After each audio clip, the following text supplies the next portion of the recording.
The US's war with Iran is likely to start again in the next 7 days. I want to go into why. The main reason is that Trump wants everything from Iran. He wants Iran to surrender. So he wants zero enrichments. He wants the 60% enriched uranium to be given to the US. He wants no long-range ballistic missiles that can attack Israel.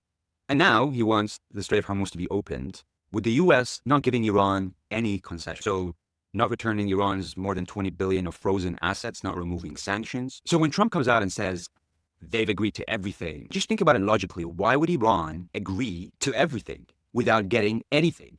That makes zero sense. It's obvious that Trump is lying. One of the philosophies of Trump is attack, attack, attack. Never be on the defense, always be on the offense. And so Trump isn't going to make any concessions. And so this is the key thing. The US has a blockade right now on any ships coming out of Iranian ports. The aim is to hit Iran's revenue, because if you destroy Iran's revenue of nearly $200 million a day being made from oil exports, then you hit Iran's economy. Then you can't pay for the missile production, for the salaries of employees, of the military, which is why I think they are going to put more pressure on the Iranians by invading Kharg Island in Iran, where 90% of Iran's oil is exported from. I don't think it's going to be very difficult to acquire the island. The US has a lot of air power. The problem is, what do you do when you hold the island? Because then you're sitting ducks. You've got 1,000 US soldiers on the island. Well, you're going to be open to all sorts of attack from Iran, from drones to cruise missiles to hypersonic missiles.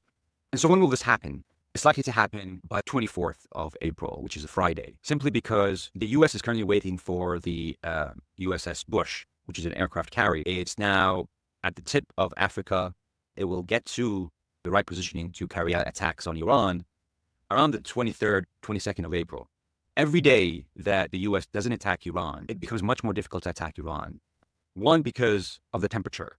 It's reaching 35 degrees now. In a couple of weeks, it's going to reach 40 degrees. It's very hard to operate in terms of the US military personnel, finding it very difficult to operate. And then the equipment itself, once you reach 40 and then in summer it's 50, things are going to break down. So you need to do this as soon as possible. Number two, the ceasefire ends on Tuesday night, which is the 21st of April.